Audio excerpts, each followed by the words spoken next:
And very good morning to each and every one of you. Today I am your educator Gaurav Adanik. Welcome you all 11th standard students in chapter number 6 of organization of business and management. The chapter which we are going to see today, that is chapter number 6, forms of business organization 2. So students, hope you all have seen my previous video and hope you all have appeared in the last unit 3 Kasoti in a better way. So now this is our second half or the second part. In that we are going to initiate with the further topics of organization of commerce, right? So in the first part we have seen number 1, sole proprietorship, right? Hope you all have remembered that. Second is HUF, yani Hindu Undivided Family. And then later on we have seen partnership firm. So these 3 things we have seen in the previous part, that is chapter number 5 of forms of business organization 1. So now in this chapter, what is new for you? What is exciting, right?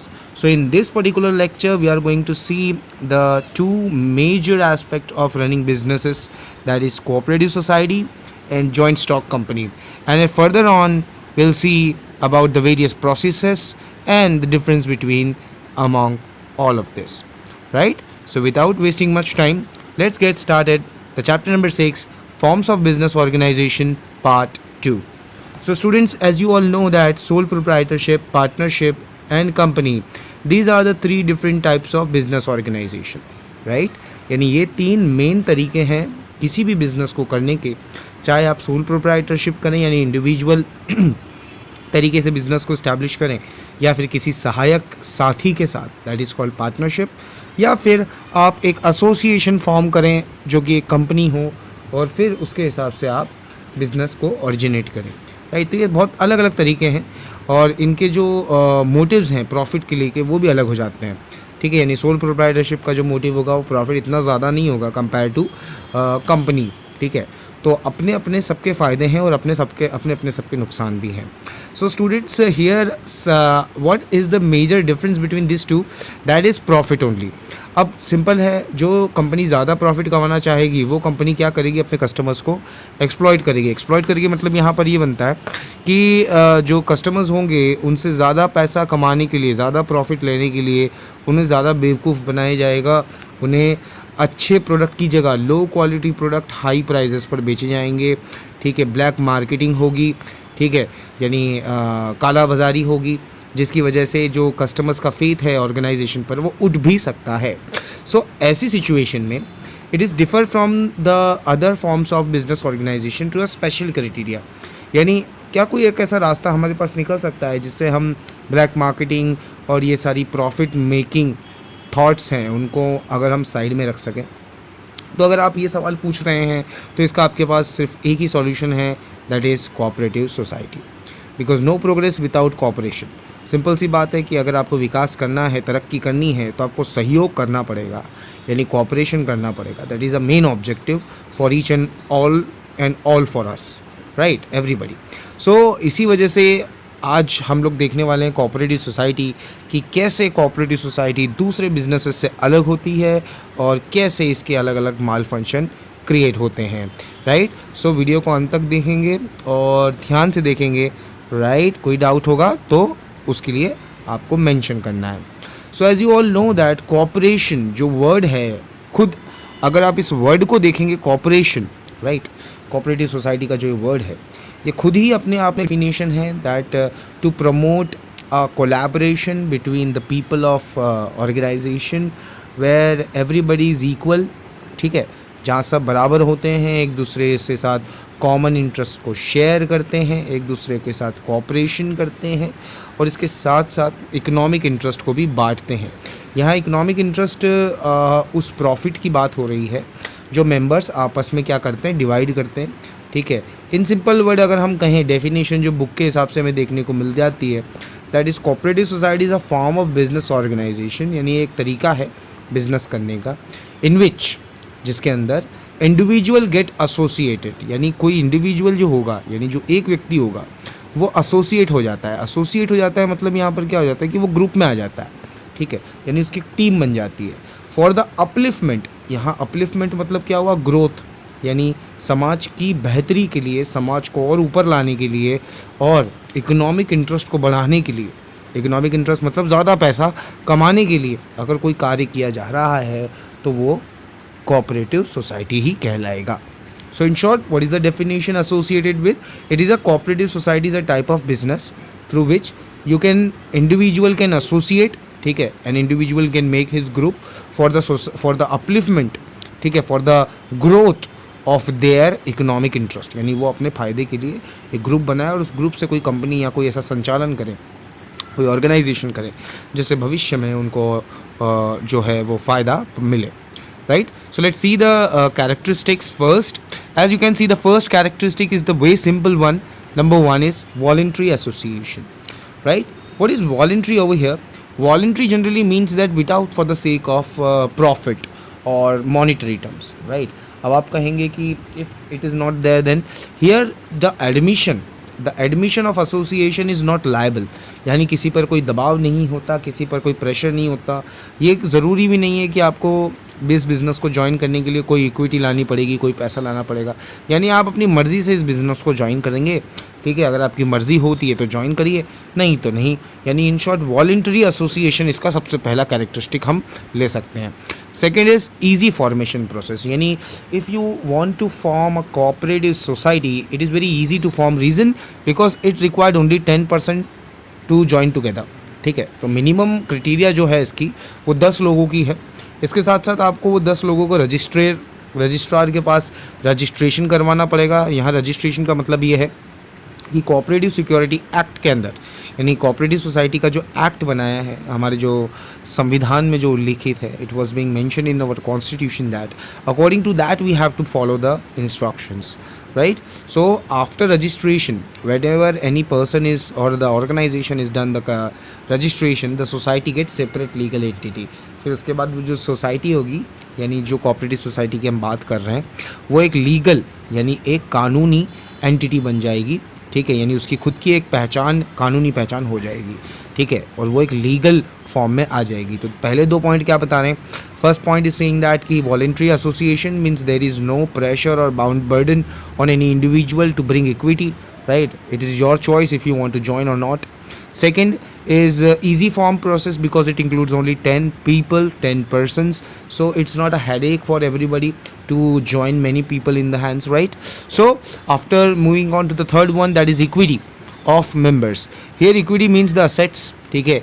Assets means as I have said earlier that कि no member are liable to bring equity in the organization. Here liable word I am using, which means that you are not to be forced, right? You are not to be forced that you have to bring some of the amount in the business while doing it. So what is here that equal right and equal opportunity for everybody, ठीक है, यानी सबको बराबरी का अधिकार मिलेगा, क्योंकि simple है, कोई इन्वेस्टमेंट तो कर नहीं रहा है, सब लोग मिलकर काम कर रहे हैं, राइट? और जो मेंबर्स कैपिटल इन्वेस्टमेंट कर भी रहे हैं, ठीक है, उनमें और दूसरे लोगों में जो राइट्स है यानी जो पावर है वो इक्वली बांटी जाएगी, right? And no distinction among the member due to capital investment for an another reason, यानी जैसे पार्टनरशिप में होता है वैसा इसमें यहाँ पर हमें देखने को नहीं मिलता है, क्योंकि जो कैपिटल है, राइट, वो जनरली किसी एक ने नहीं लगाई है, सब ने थोड़ी थोड़ी लगाई है, किसी पर कोई प्रेशर नहीं है, इस वजह से जो राइट्स हैं यानी जो अधिकार हैं वो सबको बराबर बराबर मिल जाते हैं। इसके बाद आता है चौथा पॉइंट, सेपरेट आइडेंटिटी, यानी इसकी एक अपनी पहचान होती है, अलग एक जिसके मेंबर्स होते हैं उनको आज़ादी होती है कि वो कभी भी आ सकते हैं, कभी भी जा सकते हैं। यहाँ पर इन द सेंस ऑफिस आने जाने की बात नहीं हो रही है। Here the writer wants to say that enter and exit of the members in the organization means if any member wants to join they can join, if any member wants to exit they can, ठीक है। तो ये सुविधा भी, ये facility भी यहाँ पर थोड़ी सी अवेलेबल होती है, it does not effect the existence, यानी इससे कंपनी को ज़्यादा कोई फ़र्क पड़ता नहीं है। पॉइंट 5 मेन पॉइंट है बच्चों, थोड़ा ध्यान से देखेंगे सभी लोग। पॉइंट 5 बताता है डेमोक्रेटिक मैनेजमेंट, यानी लोकतांत्रिक जो उसकी व्यवस्था है वो बहुत ही डेमोक्रेसी में चलती है। इन शॉर्ट डेमोक्रेटिक का मतलब ये हुआ कि सब मेंबर जो हैं, ठीक है, सबको वोटिंग राइट मिलता है। वोटिंग राइट मतलब क्या हुआ कि वो अपना नेता यानी अपना हेड चुन सकते हैं और आपस में वोट करके ही, ठीक है, वो डिसाइड करते हैं कि उस कोऑपरेटिव सोसाइटी का प्रेसिडेंट कौन होगा या चेयरपर्सन कौन होगा। और ये चीज़ें एग्जीक्यूटिव कमिटीज़ या फिर डिफरेंट मैनेजमेंट पार्टिसिपेशंस के द्वारा की जाती है। इसके साथ साथ कोऑपरेटिव सोसाइटी जो है वो एक डेमोक्रेटिक इसलिए भी है क्योंकि ये एक डेमोक्रेसी का ट्रेनिंग स्कूल है। सो बच्चों, many of the times I am facing this question in your board exams also and in your final exam paper also कि why cooperative society is called training school of democracy. तो थोड़ा सा reasoning question है ये। Question क्या बोल रहा है कि कोऑपरेटिव सोसाइटी जो है वो ट्रेनिंग स्कूल है किसका? डेमोक्रेसी का। अब सिंपल है, हम एक डेमोक्रेटिक कंट्री में रहते हैं, राइट? और इस डेमोक्रेटिक कंट्री में कैसे जीना है, क्या इसके रूल्स हैं, क्या इसके रेगुलेशन है, अगर आप ये समझना चाहते हो तो आप कोऑपरेटिव बिजनेस करके देखो, ठीक है? जैसे आपस में मिल के साथ मिल के कैसे बिजनेस किया जाता है, अगर आप वो सीख गए तो आप डेमोक्रेसी को बहुत ही आसानी से समझ पाओगे। शायद इसी वजह से डेमोक्रेसी को कोऑपरेटिव सोसाइटी को डेमोक्रेसी का ट्रेनिंग स्कूल कहा गया है, ठीक है? तो एक रीजनिंग क्वेश्चन है, दिमाग में रखना है इसके आंसर्स कैसे आपको फ्रेम करने हैं, ठीक है बच्चों? So this 5 characteristic I hope you have understood. Voluntary association, easy forming process, equity of the member is equal, separate identity of every business, democratic management which means no pressure, no foundation, and the last but not the least democratic management, ठीक है, which is also known as a training school of democracy, right? So let's move on to the further one, the 6th point. It is the main motive of service. Here the main motive of doing cooperative business is to give service to the society, ठीक है? They are not aiming for the profit, they are not aiming for the profit, although they want their economy should be uplift, ठीक है? यानी उनका जो समाज है, उनकी स्तर है जीवन जीने का वो अच्छा हो जाए, इसलिए वो आपस में एक दूसरे को मोटिवेट करते हैं और लिविंग स्टैंडर्ड को और बेहतर बनाने के लिए काम करते रहते हैं। And they want to become self reliant, आत्मनिर्भर बनना चाहते हैं। और आत्मनिर्भर कैसे बन सकते हैं? वो अच्छे प्रोडक्ट अच्छी प्राइस पर देकर, इससे कस्टमर भी एक्सप्लॉइट नहीं होता और साथ ही साथ हमें एक अच्छा प्रॉफिट भी मिलता जाता है। तो इसमें दोनों का फ़ायदा है, ठीक है? उसके बाद पॉइंट 7 आता है फेयर डिस्ट्रीब्यूशन ऑफ प्रॉफिट, यानी जो भी whatever the income is going to be generated from such businesses is equally divided among all the members of the company, right? यानी जो भी इनकम जनरेट की जाती है वो सारी इनकम कंपनी के जितने भी मेंबर्स हैं उन सब में बराबर बराबर या फिर जो भी उनका रेशियो है उसके हिसाब से बांट दी जाती है। कोई भेदभाव नहीं, कोई इसमें डिसिमिलैरिटीज़ नहीं होती। अगर सिचुएशन ऐसी आ गई कि एक्सेस इनकम आ गई तो भी आपका जो शेयर होगा वो अकॉर्डिंग टू दैट जाएगा। And residual profit should be utilised under the welfare of members of the society, ठीक है?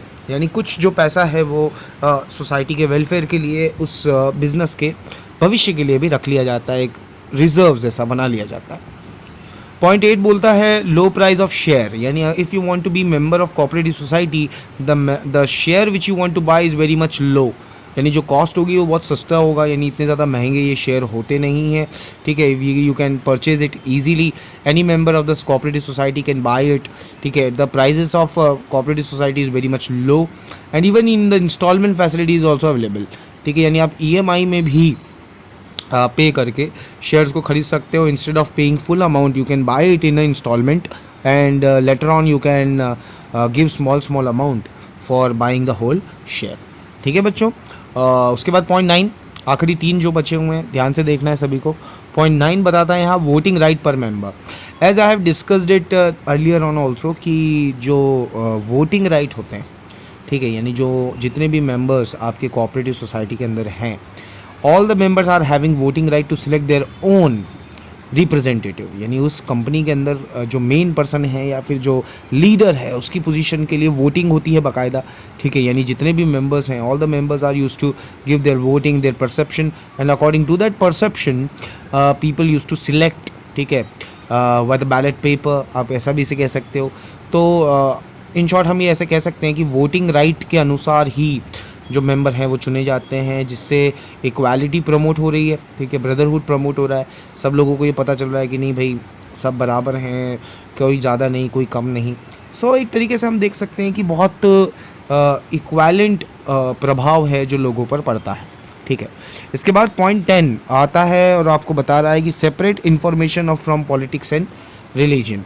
यहाँ पर पॉलिटिक्स और रिलीजन ये दो अलग अलग चीज़ों को एक साथ रखकर बात आपसे इसलिए की जा रही है कि खासा एक फ़र्ज़ करिए आप एक मेंबर हैं कोऑपरेटिव सोसाइटी के, राइट?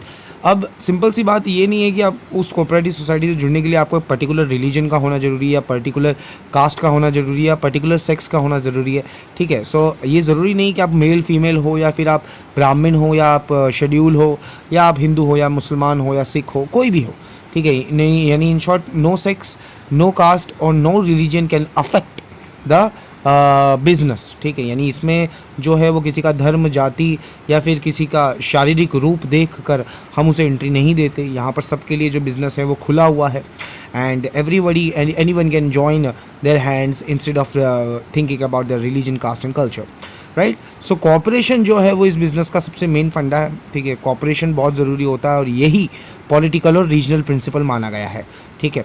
तो कोऑपरेटिव सोसाइटी जो है वो एक सेपरेट एंटिटी है पॉलिटिकल और रिलीजन के अलावा, ठीक है। तो क्योंकि इसमें राजनीति और धर्म जो हैं ये दो चीज़ें सम्मिलित या फिर इंक्लूड नहीं होती। तो एक बहुत अच्छा पॉइंट है बच्चों, इसी वजह से हम इसे इक्वालिटी और समानता की भाव से देखते हैं। इसके अलावा पॉइंट 11 जो आपको देखने को मिलता है, जो कि आखिरी पॉइंट है कैरेक्टरिस्टिक का, that is unrestricted number of members. देखिए पार्टनरशिप में हम लोगों ने पढ़ा था कि there are certain number of members those who are working for the organisation, ठीक है। जो मेंबर्स होते हैं वो ऑर्गेनाइजेशन के लिए काम कर रहे होते हैं। लेकिन कोऑपरेटिव सोसाइटी की जब भी हम बात करते हैं, आपको दिमाग में रखना है बच्चों कि इसमें जो नंबर ऑफ मेंबर्स होते हैं, ठीक है, नंबर ऑफ मेंबर्स मीन्स कि आप टोटल नंबर ऑफ मेंबर्स कितने रखते हैं कंपनी के अंदर, वो आपको की ज़्यादा लोड लेने की ज़रूरत नहीं होगी। रीज़न क्योंकि यहाँ कोई रिस्ट्रिक्शन ही नहीं है। रिस्ट्रिक्शन नहीं है मतलब यहाँ क्या हो जाता है कि there is no such number required to make any of the cooperative society, यानी कोई पर्टिकुलर नंबर ऐसा इसमें होता नहीं है। You can join your member as many as can and as possible as can, and all the members are working in a same direction for their economic upliftment, यानी अपने आप को आर्थिक तौर पर और अच्छा बनाने के लिए जितने भी मेंबर हैं, चाहे वो 2 हों, 4 हों, 10 हों, 20 हों, 10,000 हों, वो सारे मिलकर एक डायरेक्शन में काम करते हैं ताकि अपने समाज को, अपनी आर्थिक स्थिति को और बेहतर बना सके। तो बच्चों कहीं ना कहीं कोऑपरेटिव सेक्टर जो है वो कम प्रॉफिट तो देता है, लेकिन उसका सेटल्ड प्रॉफिट है। सेटल्ड प्रॉफिट की बात यहाँ पर क्या हुई कि यहाँ पर जो लॉस होने के चांसेस बहुत कम हैं, क्योंकि प्रॉफिट जो है वो बहुत लीस्टली शेयर हो रहा है, ठीक है। सबका पैसा सुरक्षित होता है, सेफ होता है, और साथ ही साथ सब मिलकर ग्रोथ करते हैं। सो इन शॉर्ट कोऑपरेटिव सेक्टर एक बहुत ही अच्छा टाइप है बिजनेस का, ठीक है। यानी इन 11 पॉइंट्स को देखकर हम ये अंदाज़ा लगा सकते हैं कि वन ऑफ द मोस्ट और one of the least risk अगर किसी बिज़नेस में है तो वो है कोऑपरेटिव सेक्टर। इसी वजह से शायद आप बहुत सारे बैंक्स को या फिर बहुत सारी हाउसिंग का जो सोसाइटीज़ हैं उनको आप कोऑपरेटिव सेक्टर में ही पाएंगे, ठीक है बच्चों। तो ये थे पहले 11 characteristic of corporation, voluntary association, easy formation process, equality of all the members, separate identity, democratic management, right. इसके बाद मेन मोटिव जो है वो सर्विस का है instead of profit, distribution fair है प्रॉफिट का, price of share is very much low, ठीक है, so anybody can buy it, ठीक है। Point 9 shows that voting rights is applicable for every member, per share और per voting will be given. Point 10 and 11 in respect of that shows that कि why it is called a democracy of training school, ठीक है, training school of democracy, sorry, because it does not include politics or religion in it, ठीक है। यानी इसमें जो राजनीति और धर्म है, ठीक है, उसको ना ध्यान में रखते हुए हम सिर्फ लोगों के कौशल, कैपेबल, उनकी स्ट्रेंथ और उनके वीकनेसेस पर ही ज़्यादा ध्यान देते हैं। Last but not the least, the number of members are not restricted, so any number of member can be join here, ठीक है। सो बच्चों up to here we are finishing off today in the first lecture of chapter number 6, ठीक है। I hope you all have understood it clearly. If not, then go through it, ठीक है, rewind the video and see it back. If you are having any kind of doubt, please mail us or post a comment downstairs. Sure, we'll get back to you soon, ठीक है, and mark your doubts. We'll meet as soon as possible as school will reopen, ठीक है। Till then पढ़ते रहिए, ध्यान रखिए अपनी family का ध्यान रखिए, खुद अपना भी ध्यान रखिए, wear mask and wash your hand simultaneously, don't go outside unnecessarily, बिल्कुल बाहर ना जाएं, अपना ध्यान रखें, सबका ध्यान रखें, ठीक है, और खुश रहें, ठीक है। Take care of you and your family, I'm your educator Gaurav Adhanik signing off today. Thank you so much. Jai Hind.